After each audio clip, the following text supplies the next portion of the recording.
everyone, my name's Grant and welcome back to our next video for the Moonee Valley Libraries. And in this video we're going to have a look at a game played by one of my students.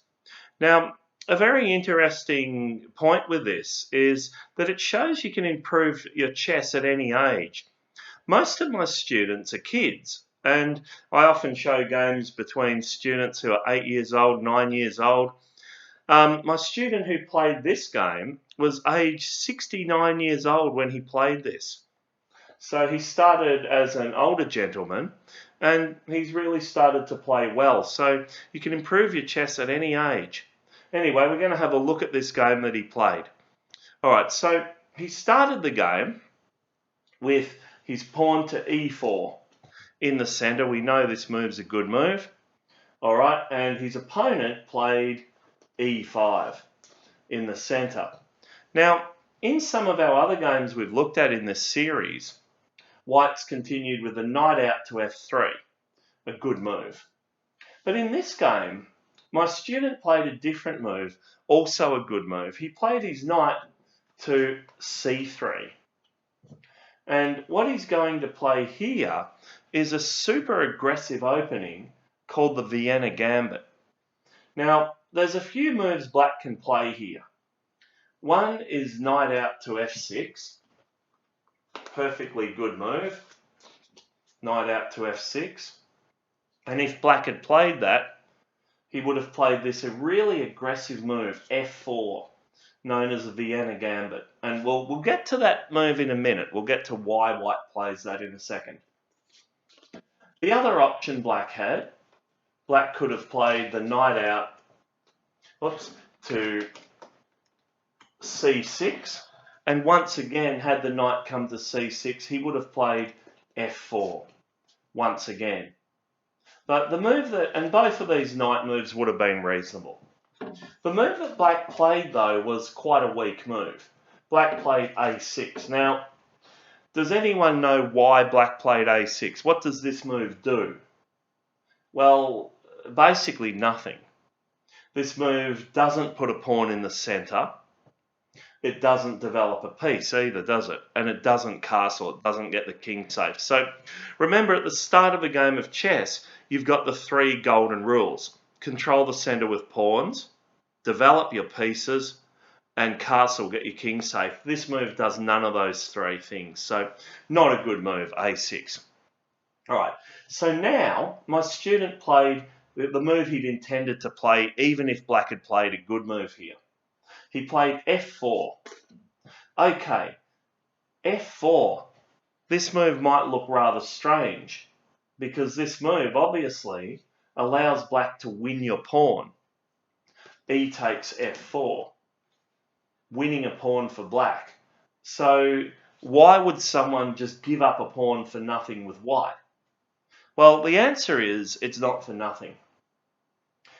White gets some things back in exchange for this pawn. So when I've asked people, how do you explain what you get for this pawn? Out of everyone who's ever answered that question, one of the students I coach at a primary school answered it perfectly. He said, what white's trying to do here is lure the black pawn out of the centre. And I think he really nailed it. He really described it well when he said, lure the black pawn out of the centre. So if black does take this pawn, white now black's threatening queen check here, so white has to play knight f3, which white wants to play anyway.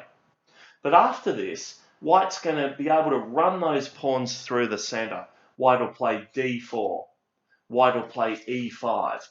Moves like this, and white will recapture the pawn with the bishop. The bishop on c1 will come back and grab that pawn. So white will recover the pawn as well as having all these other advantages. Now, the beauty of this is that if black develops normally with moves along the lines of knight f6, white just runs through the middle, pushing those pawns, and these pawns are just going to sweep past everything in their pathway. And it's the same if the other knight comes out, the d pawn can move up forward and go after it. So this is the idea of the Vienna Gambit. This is the idea of any gambit, really. push the pawn out of the centre, and then run through the centre and get extra development with your pieces. Okay, so this is what white anticipates when white plays an opening like the Vienna Gambit, a very aggressive opening like that. Lure the opponent's pawn out of the centre and then just steamroll your opponent in the centre. Okay, so black took the pawn as expected and white played knight to f3. Okay, stopping the queen h4 check move. Very important whenever you play f4 that you play knight f3. Stopping queen h4 check, because if black gets this queen check in, you're going to be forced to move your king. Your king's going to be stuck out in the open, so this is not going to be very good for you. So knight f3, good move. And then his opponent played exactly what we discussed, knight c6. But you see, black has no control left in the centre, and now white can just completely move forward. And this is what white did, d4. Strong move in the centre. So if you have a look at this, white's ticking all the boxes. White's got two pawns in the centre, and they control major squares. They control c5, d5, e5, f5, controlling important squares in the middle. So rule 1 in the opening, control the centre with pawns. Tick. White's doing that. White's controlling the centre with both pawns super aggressively. Rule 2 in the opening, develop your pieces. Now, you could not get better development than this. White's developed both knights at their most aggressive squares, at their most natural squares. Knight on f3, knight on c3. These knights, firstly, they're out in the middle of the board. Okay, they're out in where the action is, in the middle of the game. If these were footballers, they'd be in the midfield, where the action is. Okay, the knights are out in the middle. Notice, they're protecting these pawns as well. Now that's just a bonus. That's just something extra helpful. They're also controlling these squares. The knight on c3 controls d5. The knight on on f3 controls e5. This one controls g5 and h4. This one controls b5 and a4. Okay, you've also got open lines for your bishops. This bishop's going to be able to come in here and win the pawn next move, and this bishop's going to come out to its natural square. This is what white has. All of this great development and control in the centre in exchange for a pawn. All right, in this situation, if black loses the pawn back, white's going to swamp black in the middle of the board. I think there's certainly an argument for black to try to hold on to this pawn. Pawn up to g5. Well, at least it'll keep the pawn, but gosh, it's another pawn move. Black's got very little development, and there's nothing wrong. There's nothing stopping white running through the middle. d5 here would be quite useful, amongst other moves. Okay, so what does black do? In this position, black played the bishop out to b4. All right, so you might remember from earlier lectures, this is called a pin. Black's got the bishop out, pinning the knight down. So the knight can't move, because if it tried to move, that'd be walking into a check. So they can't legally play that move. All right, so bishop comes out with a pin. Yes, it's a pin, great, but I don't think this is particularly effective. Black doesn't have anything that can help that pin. So white ignores this and just continues the development, and he develops very well. He develops his queenside bishop to f4, and in doing so, just simply recaptures the pawn. So the gambit has worked. He's given up a pawn, gained the centre, and now he's got the pawn back. So usually what happens when a player plays a gambit, they lose a pawn, but they get all these other advantages. And it works like this. The player who's given up the pawn has all the other advantages, and once they win the pawn back, they're going to have a better position. On the other side of the fence, the player who's won the pawn has to try to keep that pawn, because they've got disadvantages in other areas of the board. And what's happened here, white's given up the pawn and white's won it back. Now white's not any material down, but just look at this huge centre. Strong central pawns, strong knights, a strong bishop. It's a tick, tick, tick, ticking all the boxes. What's black got? Not particularly good development, no control whatsoever in the centre. And black's no longer a pawn up. So now the advantage is really, really shifted to white. Big time. Okay, so what does black do here? It's actually quite hard to suggest a good move for black here. But when you're in a bad position, you've still got to find moves. It can be as simple as just pick a piece, develop it. This knight needs to get into the game. Perhaps it should come to f6. Maybe the pawn should move up to d6, open a line for the other bishop, have a little bit of control in the centre. Something like that would be adequate, I think. The move black plays, I don't think really helped black much at all. Black played bishop takes knight. Now, I don't like this move at all. It's a trade for no reason. There seems to be no sensible reason for black to trade that bishop for the knight. Now, yes, a bishop's worth 3. The knight's also worth 3. So black's not losing anything from it. But the move doesn't help black in any way. In fact, if anything, it helps white. So you see that knight's pinned. It can't move anywhere. The bishop is pinning the knight. So the bishop is the aggressor. The bishop's the aggressive piece, pinning the knight down. Now, surely that bishop in that case is stronger than that knight. So there's no reason black should trade that off. Do you remember in the last game we looked at in the previous lecture, black also traded a monster bishop for a pretty average knight. Again, not a good move, and it's the same here. So I don't think this move was good, bishop takes knight. Black played it though, and of course white had to take back. White did take back, and by taking back, you notice white's got another pawn that's drifted closer to the centre. Okay, pawn takes, and now this pawn's closer to the centre, protects d4, improvements for white everywhere. Some people have asked, is it bad to double your pawns? No, it's not bad to have doubled pawns. Doubled isolated pawns are a problem, but when they're not isolated, no, doubled pawns are not an issue, particularly when they're going into the centre here. Alright, so pawn takes, strengthening the white centre. What does black play now? Black plays another weak move, h6. Alright, so h6 I think was played, I'm not totally sure, but I think it was played to stop white putting a piece onto g5. I suspect that black would have known, I'm absolutely sure, black would have known that knight f6 was what they'd want to do, but I think they were worried about bishop g5 pinning the knight. So h6 was played to guard that square. Perhaps they're concerned a knight might come in here also. That said, I don't think h6 really solves the big problems in the position for black. I don't feel that black is really addressing the biggest problems. I think probably, once again, what black should do is play d6.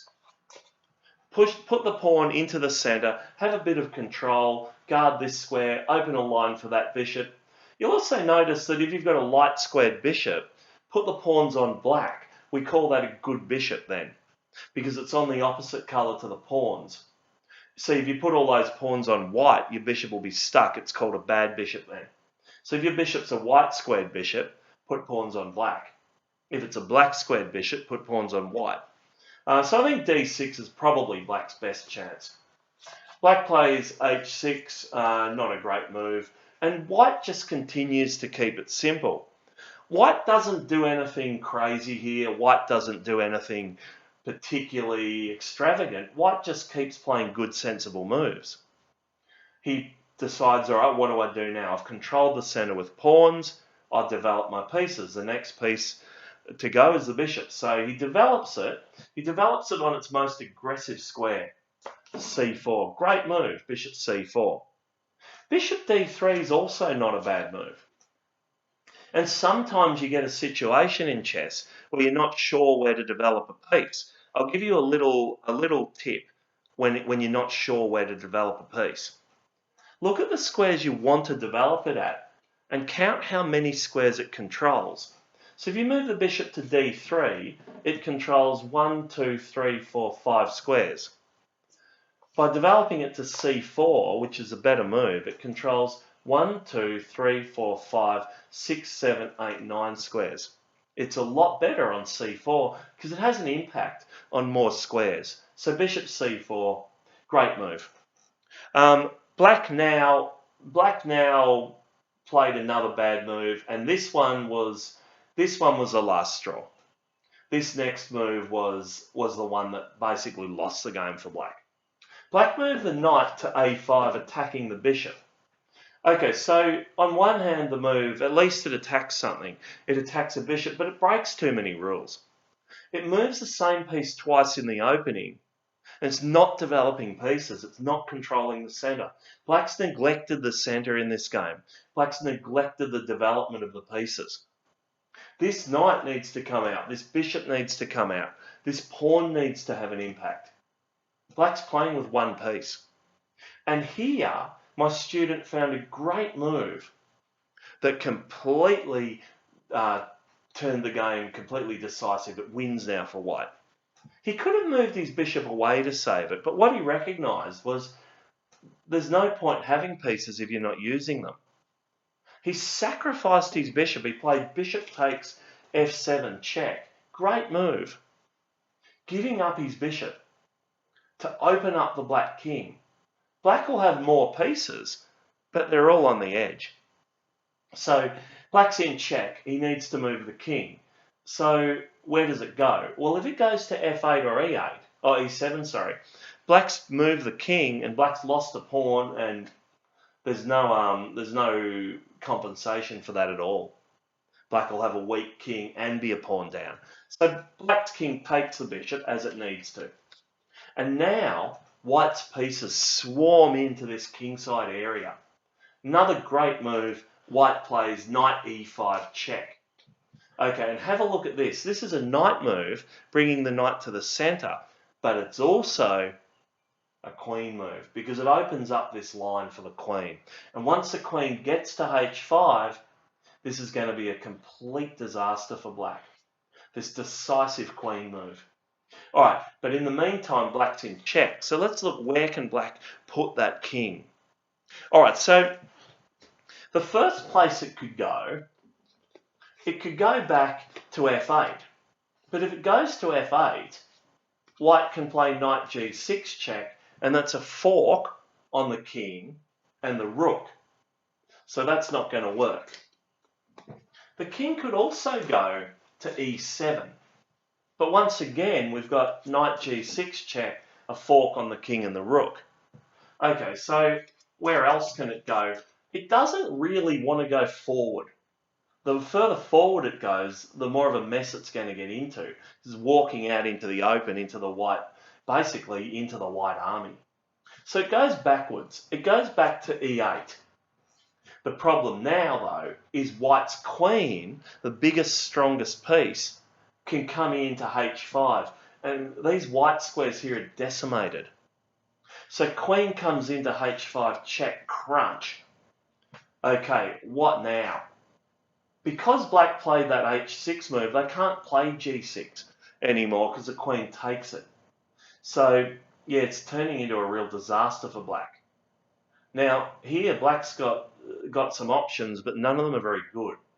If black goes over to f8, we could play the fork on the king and rook, but there's an even better move. Queen jumps into f7, and that is checkmate.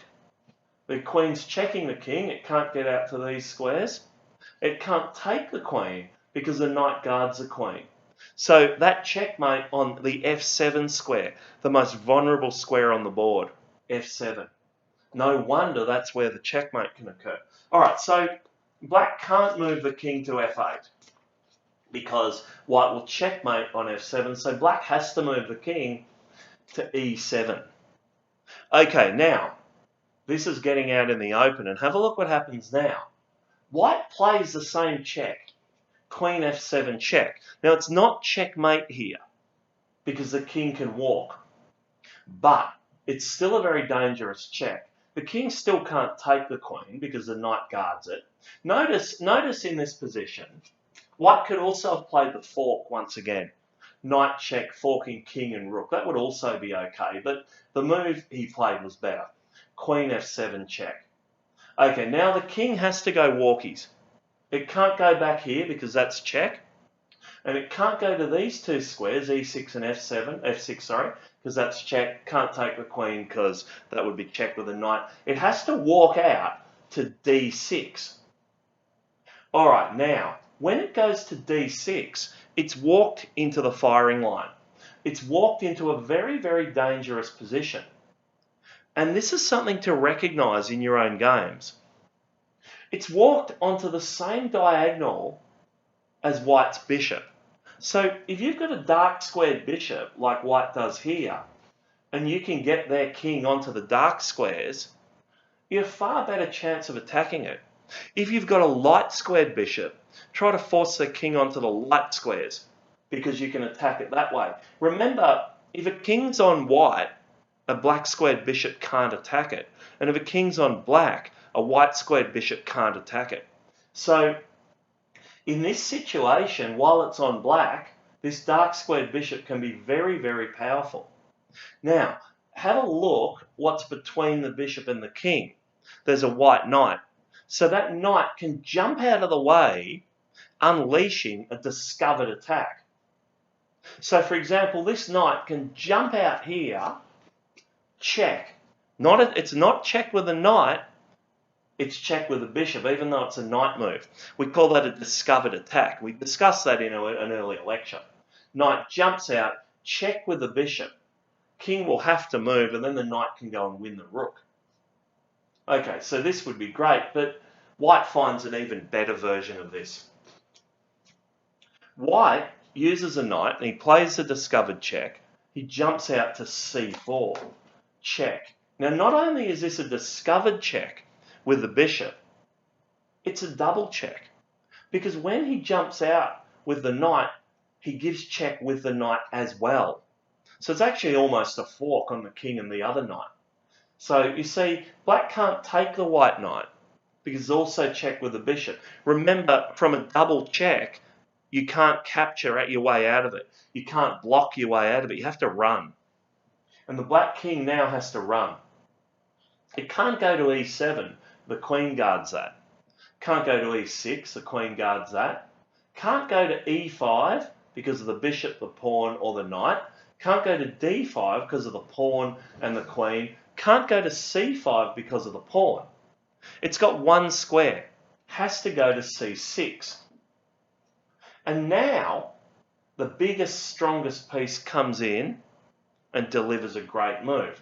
I want you to notice something. The knight at c4 guards b6. So it guards the getaway squares. It guards the escape squares. The king can't get out to here. The knight guards it. White brings the queen into d5, a backward move, but a great move. Because this is now checkmate. The queen's giving check to the king on c6, and you notice the pawn on e4 defends the queen. That's called a battery. Queen and pawn battery. Pawn defends queen, queen defends pawn. Queen goes to d5, check. Where can the king go? Can't go to b6 because of the knight. Can't go to d6 because of the knight, the queen, and the bishop. It can't go to b5 or c5 because of the queen. And it can't take the queen because of the pawn. So that is checkmate. So why did white win this game? White won this game because he used his pieces and he put them in the center of the board. Notice in the final position, black has more pieces, but they're not doing anything. Black's got 1, 2, 3, 4, 5 pieces on their starting squares. So that's like playing a game of football with everyone on the bench. There's no point sitting on the bench when you can be in the field. This knight, the only piece that's actually out is on the edge. It's not in the middle. And you have a look at white's pieces when they give the checkmate. Queen's in the center, knight's in the center, bishop's in the center. And they've got these 4 pawns here, all protecting and all helping out, guarding squares. So this is why White won this game. I think it's a very instructive game, which it really shows people how you use your pieces properly. I hope you've enjoyed it, and please feel free to go through it again. And I'll see you next video for the last of our 6 videos. Thank you.